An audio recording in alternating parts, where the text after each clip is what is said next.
How does the FBI catch some of the most elusive serial killers? Are they psychic geniuses or do they rely on pure luck? Today we're unpacking the exact strategies the FBI has refined over decades to track down serial murderers, from analyzing victims to cracking advanced digital evidence. By the end of this, you'll feel like you've attended an FBI seminar on modern manhunting. Stay with me, because our final chapter reveals an underreported FBI method that has been pivotal in nailing killers who crisscross state lines, evading local law enforcement. Make sure to subscribe to our channel now and enable notifications so you don't miss next Saturday's episode, where we will delve into the shocking confessions that finally brought some of the world's most notorious killers to justice. Now let's begin.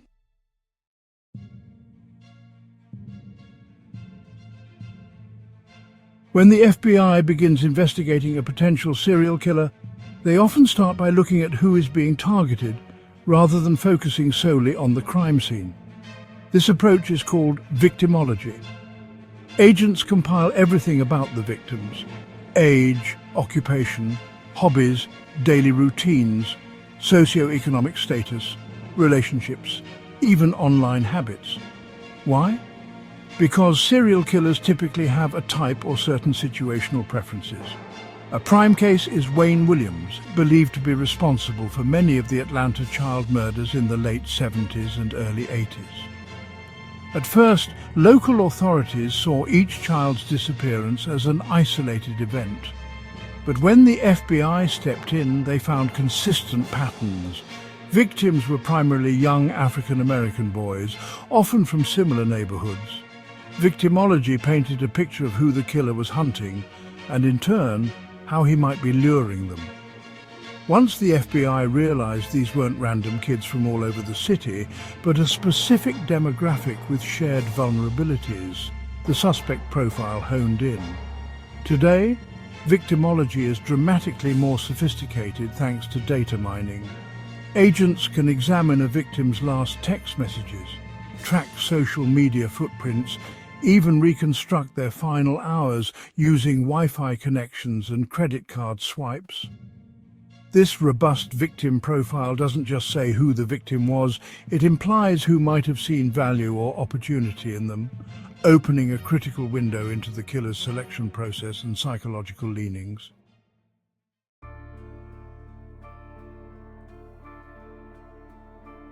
Popular culture has made the FBI's Behavioral Analysis Unit, BAU, look almost mystical, like they read minds.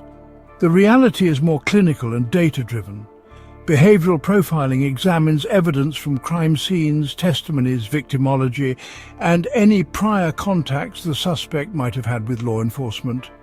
Experts determine if the suspect is organized or disorganized, whether they control their victims or act impulsively, and how they react to stress or attempts at capture. A prime example, Edmund Kemper. Standing 6'9" and possessing a startling intelligence, Kemper murdered his grandparents as a teen, then later targeted college women. The BAU dissected Kemper's background, his complicated relationship with his mother, his intelligence, and the chilling trophies he kept. Their analysis fed into the broadening approach of the FBI to track cunning offenders with psychological manipulation skills. Behavioral profiling also picks apart subtle behaviors, like how a killer disposes of evidence or how they contact the media, or if they do at all. These clues point to personality structure.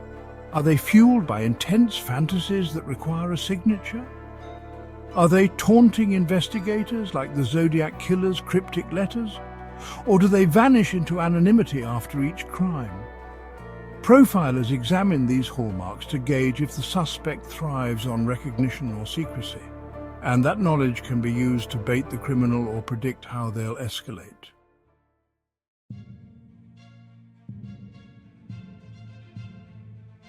In tandem with behavioral profiling, FBI agents scrutinize the modus operandi, MO and signature. The MO is the killer's functional method, how they approach, subdue and kill. The signature is more emotional, reflecting an internal compulsion or psychological need, like a ritual or a calling card. John Wayne Gacy is a classic example of MO versus signature. His MO involved luring teenage boys to his home, often under job-related pretenses, then overpowering them.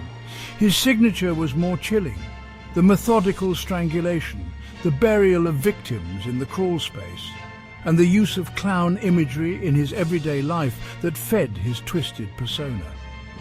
While Gacy adjusted some aspects of his approach to avoid detection, that underlying need to dominate and bury victims near him remained a consistent signature. Why is this distinction crucial?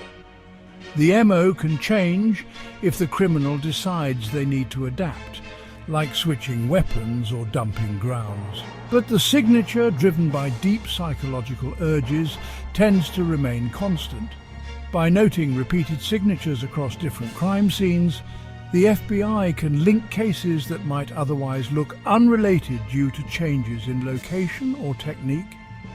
It's a vital anchor in bridging crime scenes from different jurisdictions, reinforcing the notion that a single offender is behind multiple murders.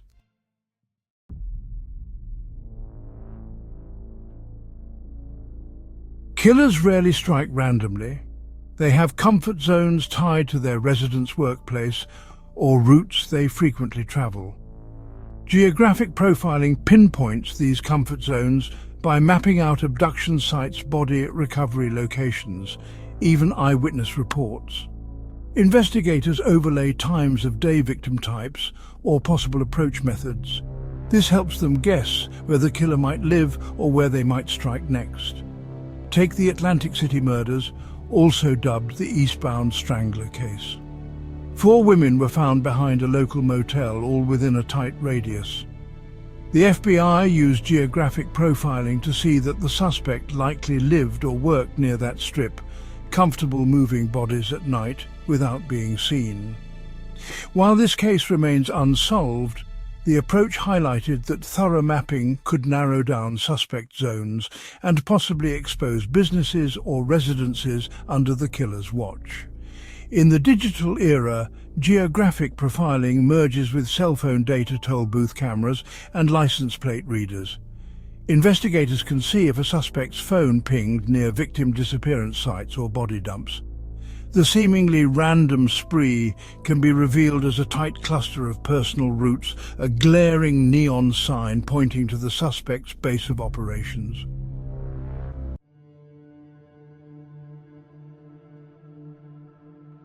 Forensic advancements have become the FBI's unstoppable weapon against serial killers. At the core is the CODIS database, which matches DNA samples from crime scenes with known offenders. Even partial or familial matches can open an entire suspect family tree, like in the Golden State Killer case, where distant relative genealogical data led investigators to Joseph DeAngelo. But DNA is only one aspect. Hair and fiber evidence can still be pivotal. Wayne Williams was caught partly through rare carpet fibers linking multiple victims to his house and car. Toxicology can reveal if victims were drugged with a specific chemical purchased by the killer.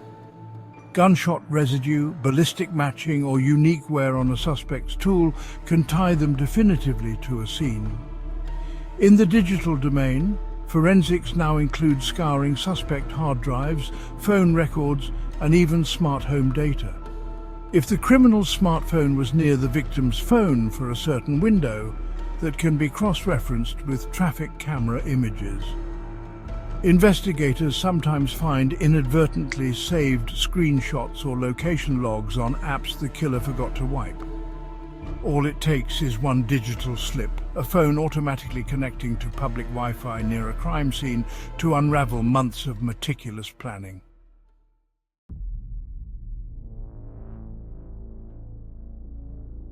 Serial killers often exploit the fragmentation of law enforcement, committing murders in different cities or states, so each department sees only one puzzle piece. That's where the FBI's Violent Criminal Apprehension Program, VICAP, steps in. This centralized database aggregates details of unsolved homicides, missing persons and abduction cases from across the country. If patterns emerge, like a certain strangulation method or a unique brand of duct tape used, the system can flag possible connections. A prime example: Ted Bundy rampaged across multiple states: Washington, Oregon, Utah, Colorado, Florida. Before VICAP, local police didn't consistently exchange data. By the time the FBI cross-referenced similar abduction patterns, Bundy had killed multiple victims. Nowadays, if a killer attempts a multi-state spree, VICAP can alert investigators in each jurisdiction. Combined with the growing array of digital records, it makes crossing state lines less of an advantage for criminals. Another synergy aspect is the FBI's mobile task forces. When a suspected serial killer emerges, the FBI often teams up with local law enforcement, pooling resources and expertise. They might deploy specialized profilers, advanced forensic teams, or data analysts. This synergy ensures that if something suspicious is happening in one corner of the country, agents across state lines stay informed. Ultimately, this multi-agency coordination can drastically slash a killer's window of opportunity, turning once insurmountable cross-jurisdiction barriers into seamless cooperation.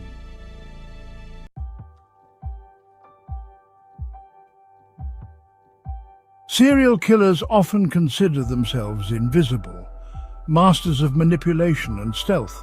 But the FBI's systematic approach, examining victims, deducing psychological profiles, charting geographic patterns, tapping into ever-evolving forensic science, and connecting the dots through national databases, reduces the killer's advantage to zero.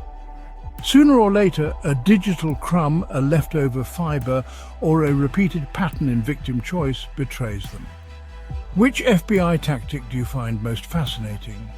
Is it victimology, behavioral profiling, or the unstoppable wave of forensic tech? Let us know in the comments below. If you found this exploration intriguing, check out our next video, where we explore the shocking confessions that finally brought some of the world's most notorious killers to justice. And remember, no killer can truly hide when the combined force of victim analysis, advanced forensics, data sharing, and unwavering investigators stands in their way. Thank you for watching, and stay vigilant out there.